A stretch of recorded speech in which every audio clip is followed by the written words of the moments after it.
this most recent album is really like a great though like time capsule on like where I am just, as a producer and a writer. Mhm. Yeah. Hi, Casey. How are you? Hi, I'm good. How are you? I am fantastic. Thank you so much for doing this. Oh my God, thanks for having me. Of course. Are you in LA right now? Yes, I am. Oh my, you get up early. Well, I mean, honestly, I've in rehearsals this whole week, and this is like the only time that I could do it. So you're getting my like pre-gym, like with my headphones in, like I'm not in the studio, but I was like, let's do it anyways. Doesn't Aw- matter. Awesome. I love it. Thank you so much Of for doing course. this. I How are appreciate you? it. Where are you guys? Or where are you? I'm in Nashville. Okay, cool.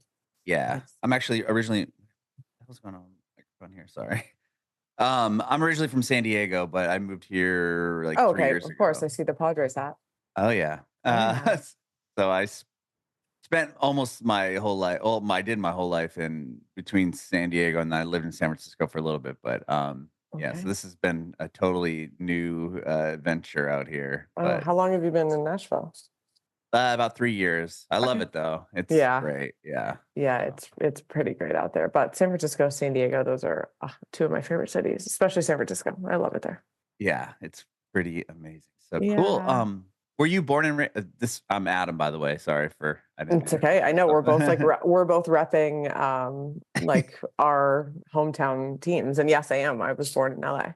That's awesome. What Uh-huh. part of Los Angeles did you grow up in? Like West Hollywood area. Oh, wow. So you're Mhm. right there in the mix Right your there whole in the mix. life. Yeah, my whole life. I live down in Venice now, by the beach, but I grew up in WeHo my whole life. So Wow. Okay. yeah. What was that like? I don't think I've ever had anyone on that's like literally born and raised in West Hollywood. Yeah, no. There's not many of us, I would say. I didn't have like childhood friends like down the street that I could go like play with. Hmm. It was definitely a different kind of growing up, but I loved it. I mean, it was magical in its own way. I like went to elementary school like in Laurel Canyon, and it had a different kind of magic, like the lore of LA. But I mean, it had its challenges. Like I couldn't, it's the only thing I know, so I couldn't tell you what like a more suburban, I guess, like Sure. Yeah. you Like know, childhood would feel like or childhood would whatever. feel like. But it was, I mean, it was great. We could always go to see a show or go, there was just always so much stuff to do, and you get really yeah, it was just so amazing in LA. There's so much cultural, cuisine diversity. Like you're just in it since you're a kid, and it's just so nice. I think I don't ever take it for granted though, because I still love it here, and I still am like, wow, this city always just surprises me.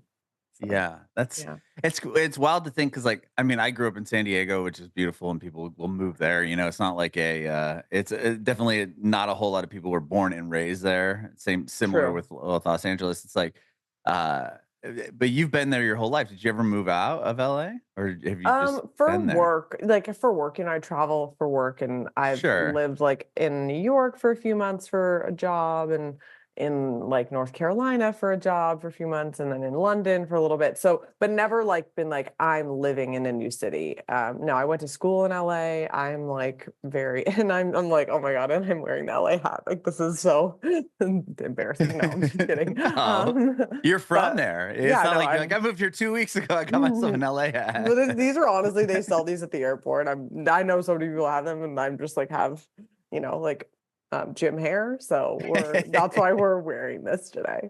Love it. But yeah, no, I have always lived in LA. Actually, that's not true. That's such a lie. What am I talking about? It's early. I've Yeah. I've lived in Hawaii. So Oh, wow, yeah, okay, I another lived amazing yeah. spot. I love the beach. I'm a surfer, so I like have yeah, I lived in Maui for like 2 years. Wow, Hmm. okay, that Yeah, is so so I don't know incredible. why my brain just was like forgot that. Forgot about that part of I'm like, life. forgot about that part where you lived in paradise. Oh, okay, good. That's good. Oh, that's too funny. Oh man. Did you, I mean, growing up in LA and everything, do you come from, like, a creative household, or your parents in the industry or in entertainment industry at Yes, all? I mean, yes and yes and no. Like my mom was a actress, a Broadway actress. So Oh, she wow. was like yeah, she was like a Rockette, and she was in like Broadway shows and a dancer. And then my dad, not necessarily in entertainment, no, but he was in radio. So he works in sports, like broadcasting. So like, Does he really? That's where mhm. I mean, I was on terrestrial radio for like over Oh, 15 really? years. Yeah. Yeah, That's so rad. that is what It's he does. He does like, yeah, Dodgers, and like broadcast them in Spanish in LA, basically.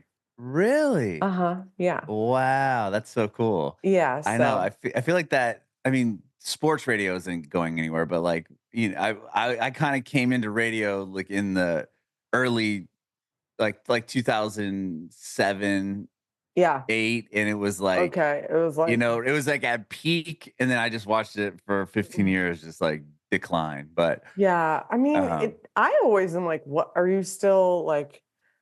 I'm like, is it still good? Like, what's up? And he's yeah, like, yeah, I mean, people still, the majority of people really don't have a Spotify, don't have like, people still listen to radio, talk radio especially. And he yeah, always, and sports too. I sports mean, and yeah, for foreign games and language. stuff. Oh Yeah. yeah, and foreign language is Yeah. So huge. yeah, he always was like, that was always what he did, was like, Spanish language, and also like Farsi. So Oh wow. Iranian radio. So yeah, basically communities that, immigrated to LA or whatever, and kind of created radio communities for them, and thought, that turned out to be a great idea, and also very important for these communities, because Mhm. they can all, like tune in and hear yeah. So Anything. Yeah, I that's mean the team. Yeah, if they're listening to sports or even just news, everything. news, It's like talk, yeah, like, yeah, everything. So yeah, but I know like music, and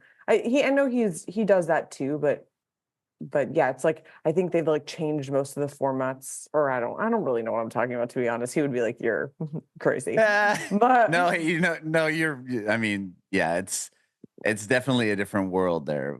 I mean, as far as like programming goes, and yeah, it's music, the music side of it, 100%. yeah, but he's like, country's doing great. And like, I'm like, yeah, it is. Like, so Yeah, it's just, I think it's like following the trends too, and changing over, because you can obviously easily change over formats of stations, and it happens all you the know, time. happens all Yeah, the they'll just time. flip a format, flip a Yeah, they're station. like, Somebody it's will gonna buy it. be country now. And I'm like, Right. oh, okay, cool. He's like, and people love it. I'm like, yep, okay, great. So I don't totally understand the ins and outs of it all, but he's just was selling time. That's what he does. That's what he would say he did, and still does. So That's so cool. That's mhm. amazing. Yeah. I mean, Yeah. Spanish radio was always like number one market. I mean, number one in San Diego. I'm sure in Oh LA yeah. too, Oh, I mean, it's yeah, it is. It's yeah.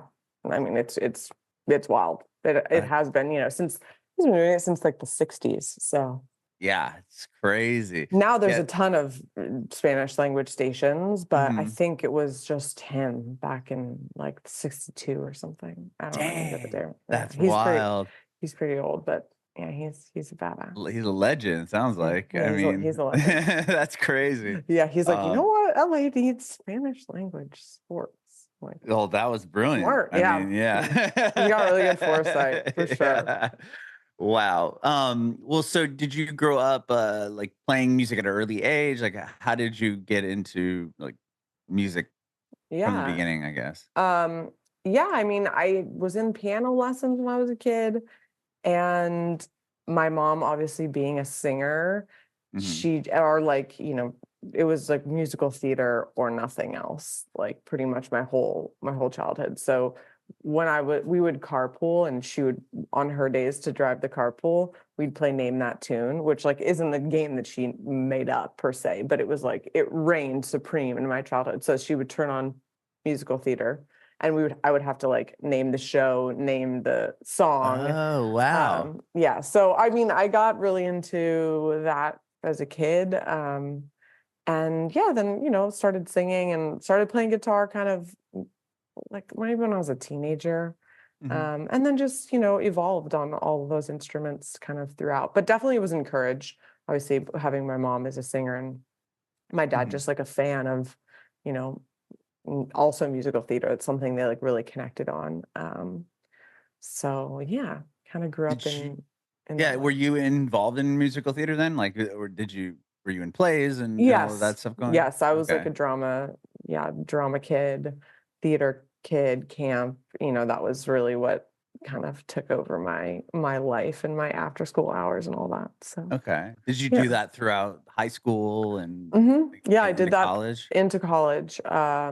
Yeah, yeah, exactly. I did that into college and thought that that was maybe what I was gonna do and kind of go into theater and musical theater. And then, there were, yeah, different paths opened up for me. And I was like, oh, that's cool. I didn't know that was a job or a thing and a way to kind of express yourself musically. I mean, I obviously knew about popular music and things Right. like that. But I just was, really used to like auditioning and casting calls and that kind of world. And once I landed on like, oh, I can make my own music and I don't have to rely on being cast in something to create something, I was Mhm. really attracted to that because I just loved that. I didn't want any like boundaries in between, like, I don't know, with yeah, exactly like that. With auditioning, it's like you have to get cast to actually work. Right. Although And yeah, go ahead. Sorry. I was just gonna say, and with like a role like that, like in musical theater, I mean, the songs are there, right? They're Yeah. written, the lyrics are there. This is how you sing it. This is Hmm. what it's supposed to sound like. Totally. Whereas if you're creating your own music or your own thing, it's just there's no box. It's just whatever Totally. you want it to sound like. Yeah. It was. Yeah. Exactly. It's like, yeah, you're an interpreter, which Mhm. I think you still are, no matter what, if you write it or not. But yeah, it was. Once I kind of figured out, oh, maybe I also have something to say. It was great, and I also loved like recording studios. So what I got, a couple like small jobs, like odd jobs, singing like vocals on something, and I just kind of fell in love with recording studios. I was like, this is cool. I don't know what any of this stuff does, but I would like to know. I really want to Sure. know. So, yeah. What age or do you remember like the moment or something that made you kind of decide to go that route? Like, were you writing songs or like at what point did you say, hey, I think I can make my own song or I want to try to do this? Yeah, yeah, it was kind of that period of time. I had met a friend who needed like a female singer on something, and he was like, come out to my studio in Burbank or North Hollywood, and we'll track vocals. And I was like, okay, cool. And Yeah. then, I don't know, I just started hanging there and they became my friends and they showed me, the ropes of like how to kind of produce or not really produce, but really like just, I don't know, we just hung out in the studio and I was like, this is so much fun. Like you get to lay stuff down, hear it back, take a recording home with you at the end of the day. I just thought that was great. And so Mhm. I think that kind of like, yeah, that kind of got me into it. And then I another level of that was I was like, okay, well, I want to be able to do this for myself. I don't want to have to go to someone's studio and use their equipment. And, I was like, I'm seeing it. They just have a computer and a couple other things. So I'll figure out how to do that too. And then I can be off and running, doing it for myself on my own time and as much as I want. So that kind of, yeah. So you just built your own little because you recorded this new album Yeah. at your home studio, correct? Yes, exactly, totally. So which has been like, I mean, my collecting over the years of Right. different gear and learning how that gear works and, like all of that has been like a very long process. But when I first Sure. started, it was like speakers, a MIDI keyboard, and a computer, really, and a Mhm. microphone. But all just like very, very basic stuff. And that's all you really need anyways. Like I always say that I'm like, you don't really need that much. But yeah, over the years I've collected like, different Yeah, keyboards, gear and different stuff, gear. yeah. And you kind of go into this wormhole of like just it's like the treasure. You're like a treasure collector. I'm like the Little Mermaid with like, in her cave with all of the trinkets. Like I love that. I'm like, that's just all I ever want to do. I love to just like tinker around. But it really started from just like Yeah, like, with very loop based, very, which I still like work like that too, which is an Mhm. amazing, you just grabbing samples, looping stuff, and then ideating melodies and lyrics. And it's like a drug. I don't know if you've ever done that or if you ever have gotten into it or made music, but Oh, yeah, I mean, I tried when I was younger, okay. and I realized that I wasn't gonna be a superstar by any means, so I love music, but I took the radio station angle or the listener of, Yeah, that way, and I cool. wanted to pursue that, but, I love music and I'm fascinated by it, and I wish I could write songs, I mean, that'd be amazing, but, Yeah, um it's addicting.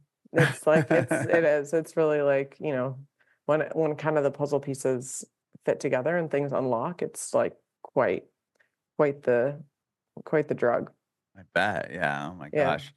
So you after that session or whatever, when you start kind of acquiring your own gear and making your own music, like what was the next step forward for you? Or did you I know you've written songs for other projects, right? I mean, Mhm. I mean like you wrote songs. Do you write for other people as well? Yeah, I do. I'm not like, super prolifically, but yes, I have. Just friends and other, kind of sessions you find yourself in. And Yeah. but yeah, I mean, it's kind of snowballed and really like compound interest over time of just learning how to produce and write and sing and arrange stuff. I found myself in a lot of like crazy odd jobs, and also this my project has kind of just been the through line for me to kind of just continually come back to. Okay. So Yeah. yeah, so when you started Little Monarch, that was your project of your own music, correct? And then you were what, like helping and doing because I know you tour with like Gracie Hmm. Abrams and you Hmm. do a bunch of other things. So it's like that Yeah. this project has always been this always there, right? It sounds like it's a Yeah. solid. Yeah. Yeah, I mean, it kind of came from making music with a group of friends, and we put out like a little EP, and it was great, and people really liked it, and it was super well received. And so I was like, oh, this is amazing. And we toured that for a while, and Oh, then you were life. was the band that you were in before? Yeah, I mean, Oh, okay. when I play, like, we still play out as like a five Oh, piece with or Little more. Monarch. Yeah, okay. Mhm. I sorry, Yeah. I got No, confused. no, no, Okay, it's so okay. when you released the first EP with this project, it Mhm. it got well. It was well received in okay. Yes, yeah. And then, yeah, from there, it's just, it's always been like something that I've just come back to, in different iterations of myself, and what I'm, inspired by and listening to. And the sound has like evolved and changed. And, this most recent album is really like a great, though, like time capsule on like where I am just, as a producer and a writer. Mhm. Um, yeah. So yeah, because the first EP has "No Matter What" on it, correct? Yep. And that song is massive. Yeah. Yeah. That song, I was like, whoa, okay, people like this. It's great. So like, how did what? Tell me about that. I mean, that came out. I'm just going off your No, Spotify. no, So go for it. 2016, right? So 8 years ago. Hmm. Um, you put that out, and like, how does it receive attention? Are 8 years ago, obviously TikTok and all that wasn't Yeah. going. I mean, It was Instagram it was, was but such a but different, but not like fair. I mean, yes, it maybe, right? was Yeah. maybe. But it was nobody was making like viral hit stuff No. that Mm-mm. point. So it was like word of mouth. I mean, how or people finding it what on like iTunes or something. I mean, Yeah, Spotify really wasn't even Spotify. No, Spotify. That was kind of the catalyst for a lot of it. really I okay. had, yeah, like we had made this EP. I was like, oh, my really good friend Nick Setter, who still I work with on pretty much everything. Him and I met at another job that I was teaching, because I did that a lot. I taught music to like subsidize. And he was interning or working there as well. Can't really remember. He was like, let's make music together. Okay, cool. And we finally did. And this was one of the songs that we wrote together, with a few of those other songs on that EP. And I was like, well, we got to record these songs. I mean, we have to. So this was really just so for fun. I mean, it always is, and it always should be just for fun. But we went to this little studio in Melrose, and I got a couple other friends and session people and put together this album with my friend Ryan, or this EP with my friend Ryan, who's like an incredible producer. No matter what, like wouldn't have happened or sounded the way that it does, like without him at all. Okay. And he still produced stuff with me on this album most recently. Oh, awesome. 8 years later, I'm still like, hey guys, let's get the band back together. They're like, you're insane. They're like, hey, maybe just relax. But yeah, so we made the EP, and I was like, I think this is really, I was like, I think this sounds really cool. It was very inspired by like the indie band music of the time, like 8 years ago. Mhm. And yeah, we put it out. And I can't remember, like I had a friend maybe at Spotify. I can't really remember if he was there at the time, but I think he was. And he was like, this is a cool EP, like I'll circulate it. And this was back when like Spotify wasn't this behemoth of a company. Yeah, that's what And I was trying to think. Like 8 years ago, when yeah, it Spotify was was like around, but it wasn't like the gold standard of right. everything, Yeah, right? it was like these editors were curating these playlists truly based on their tastes, not based on Mhm. like who had bought real estate on the playlist, Sure. which I think is Yeah. how it goes now. I don't really know. Yeah. I think. I And yeah, it's similar to radio, I believe, where it's yes, like, right. Pay to if you put play this person or on, then I'll give you a Death Cab for Cutie for your Christmas show, or yeah, whatever it may right. be. However, yeah, exactly. Yeah. So I think that he put it, which is like this is so like this all is so full circle now, but he put it in the hands of a few people, I think, at Spotify.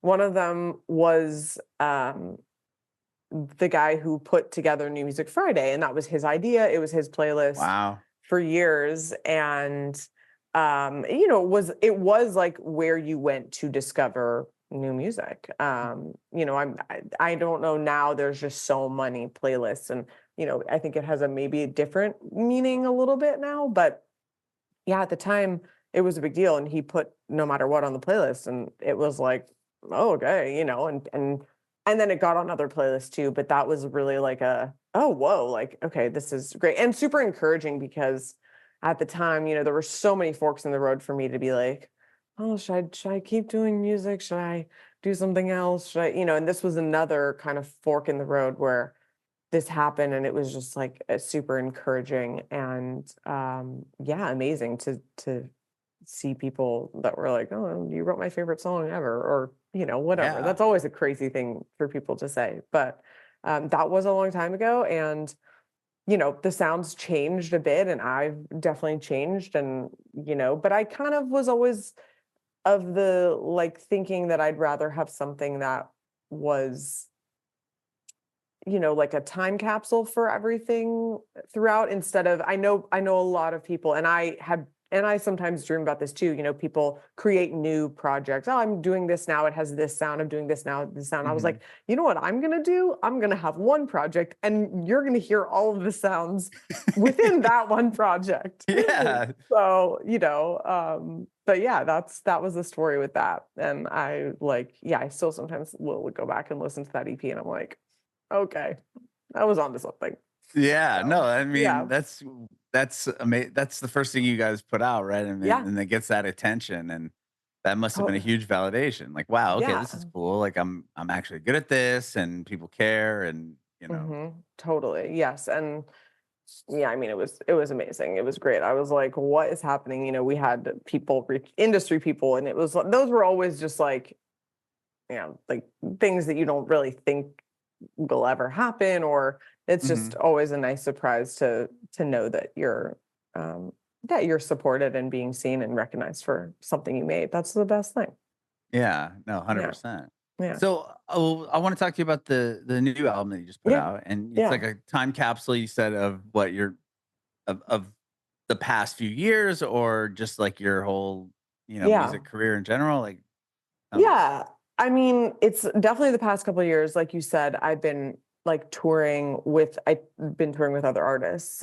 After the pandemic, I was touring with Little Monarch as the band before the Hmm. pandemic. And then when that hit, I was like, okay, like kind of just do more studio stuff, like start kind of really diving into just myself and my identity as like a producer and creator. And then I got hit up about Gracie Abrams, this artist, and I was like, nah, that sounds cool, whatever. I really liked her voice, and I didn't really think it was gonna like take over so much of my time and my life, which has been great. So this Yeah. album has, been kind of what I've come back to when I've like been home off the road from Okay. that job. Yeah, I was gonna ask So, you about that because I mean, you've mhm, been touring so much, or with her, yeah. obviously. Hmm. So that must have been, yeah. You have to.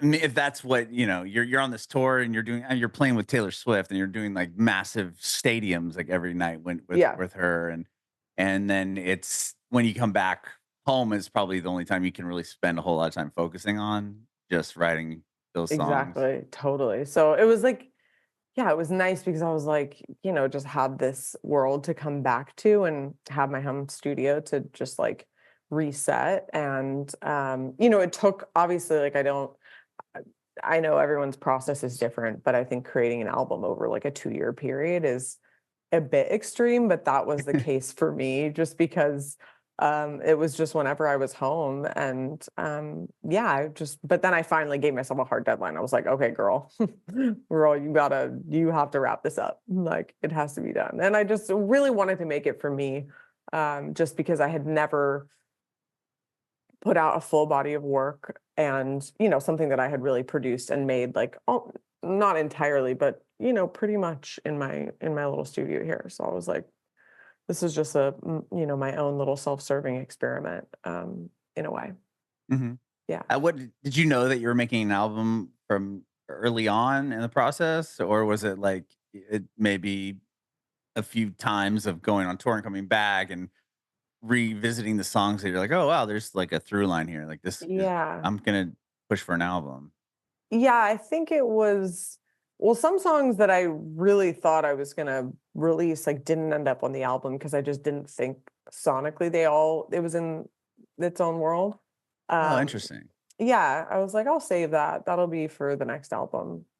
Oh, Um, so there's others that yeah, oh, yeah. Oh, yeah. that Because you now like, I'm and like, it wasn't like, "Oh, this isn't gonna make the cut." It was like, "This is a rad song, but yes, it's not gonna fit within this, track exactly. list or whatever." Yeah, and I don't know why, but the whole magic of, like, and the importance of, like, albums evaded me for, like, a long time. I think it was just, it was that period of, like, this past 8 years of, like, the Spotifys and everything, you get into this mindset of, like, you gotta do singles, you gotta do EPs, like, you can only do an album when you're, and I'm like, "Okay, Yeah, when you're what?" Taylor Yeah, when Swift or you're, yeah, I'm like, "Wait, whatever. what am I doing?" So I like my manager came on. We've been working together maybe a little over 2 years. So that's kind of, she was like, I don't understand why you've never done an album. And you've put out a lot of music. You're pretty self-sufficient. Like you should do that. And so she honestly was the one that encouraged me to put out a full album and work towards that. And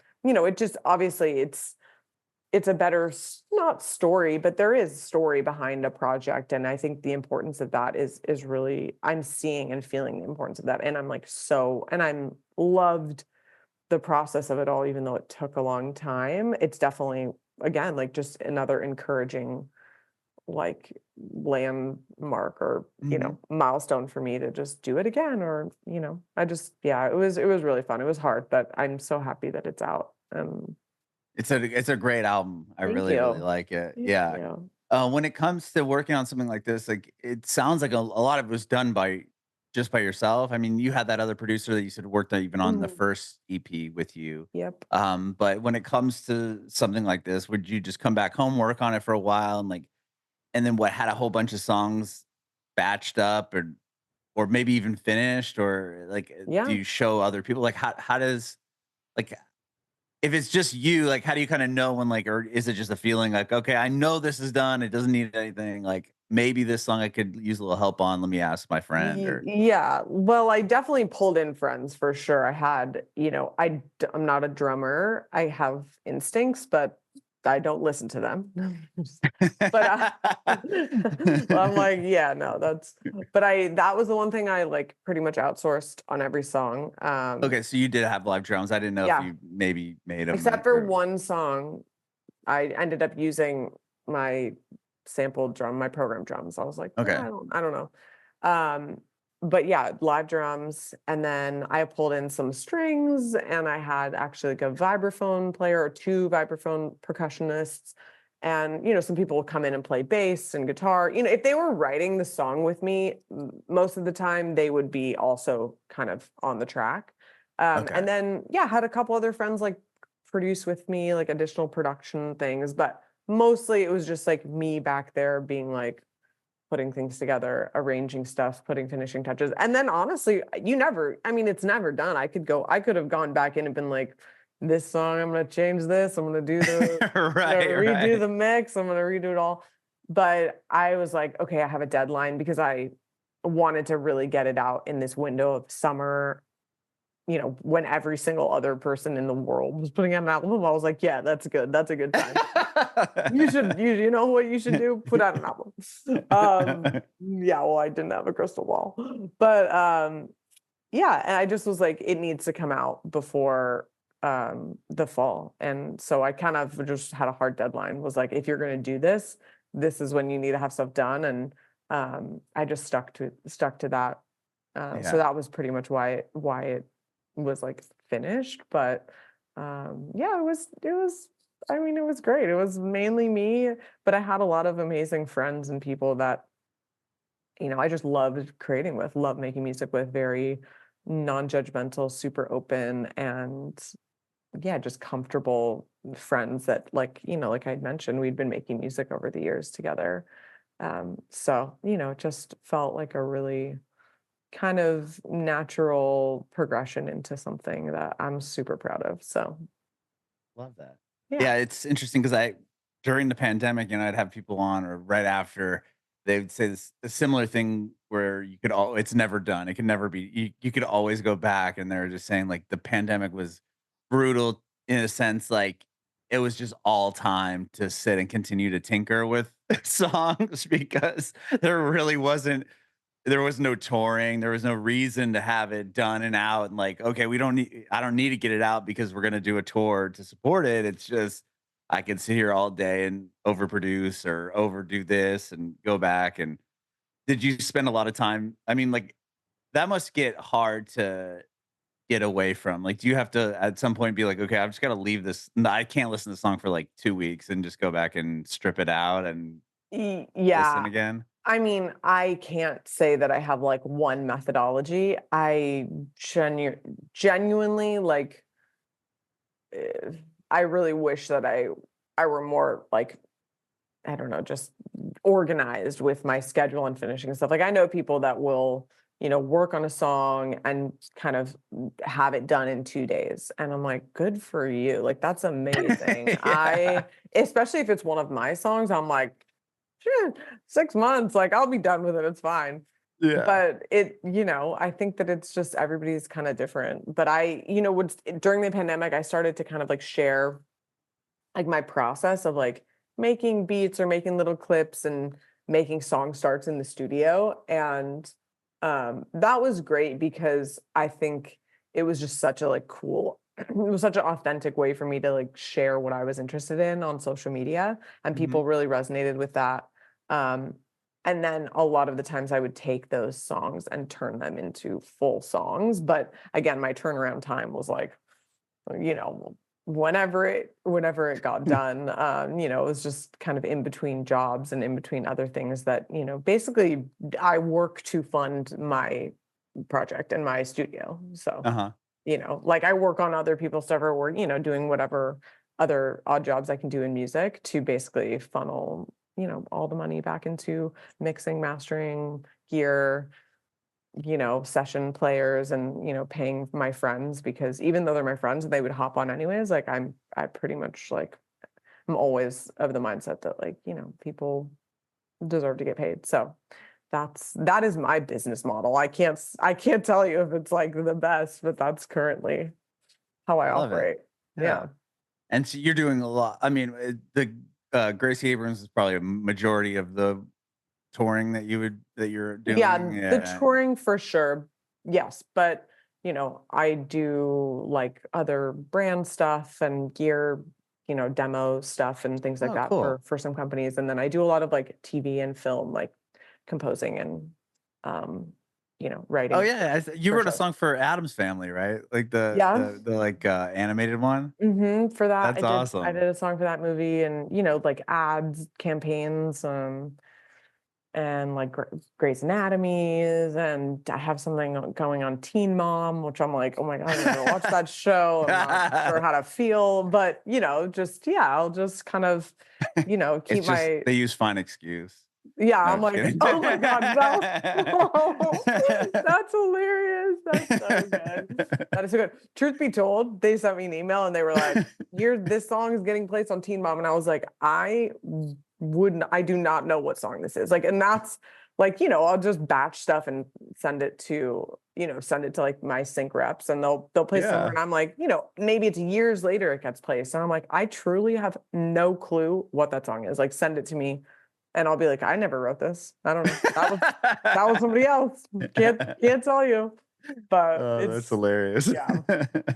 I definitely that would be hilarious if they're like fine excuse. That's great. I'm gonna suggest that. Suggest that one. Suggest that one. Just that's all the email is today. Yeah, please use that. Please use that instead.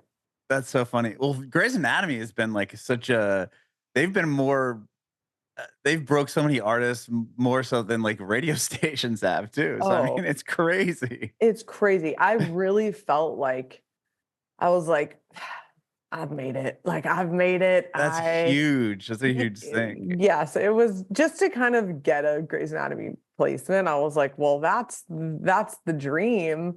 And it just was like one of those bucket list things that was like, as like an, indie musician in LA, you're like, you see your friends get on Grey's Anatomy or other, and you're just like, it just was one of those like kind of benchmark things again. And I was like, okay, yeah. And it wasn't, I was the producer on the song. So it wasn't a Little Monarch song, which, you know, would have been cool also, but it was like just so cool. It was like, this is great. Yeah. And it's such a great show. They pay so well to the musicians. And so many shows do, but that's like, they spend, I'm sure, so much of their show budgets on music. Just like for a network, for a TV show, like I've never, had anything that even comes close to that. So it's really amazing what they do and what they've built to kind of showcase musicians, and that show is that's such a part of that show. And obviously it's Yeah. like that show has nothing to do with music. It's a hospital show, but it's so Right.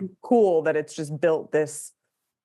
Yeah, That like, just yeah, the reputation of it is is that of a radio station or something that's like breaking artists. It's crazy for a yeah, show, like you said, about a hospital that has nothing to do with music, and the fact that they're paying artists so well. It sounds so like, I mean, well.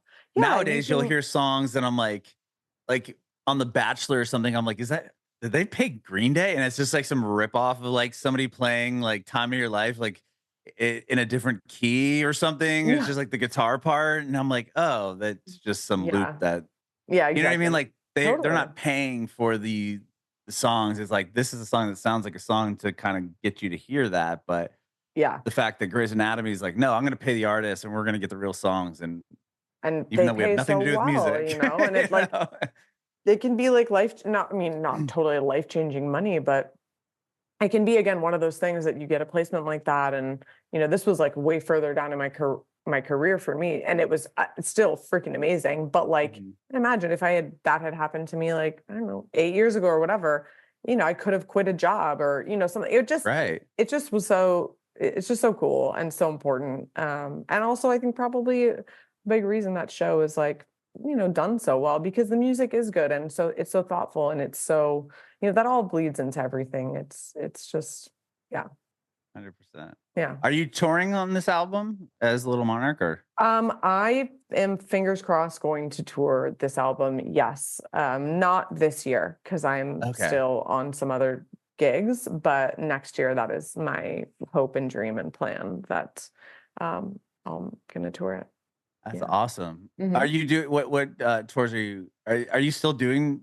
Hmm. Is Gracie Abrams still touring right now? Are you Oh still doing yeah. that? I know Yeah. that like I saw like the Taylor Swift Eras tour, like it will just never end. I Oh, think it the will thing's never end. going for like Yeah, like it's it's a still forever coming back to the tour. US. I don't know if like I just looked and I'm like, it's coming back to like Louisiana. Like what? Yes. Didn't she already New do this all Orleans, and these? no, Yeah. it's like I mean, you can't get enough. They just I'd they go can't see it get again, to enough. be honest, though. No, it's an amazing show. You're like, this is crazy. It's a spectacle. The energy, the magnitude of it is unreal. I mean, you can, yeah, it's like absorbing a earthquake. You're like, oh my God, it's the energy of it is really insane. But yeah, they don't stop, the demand is high. So Yeah, why gotta, not ride that yeah, wave? gotta give the people what they want. Yeah.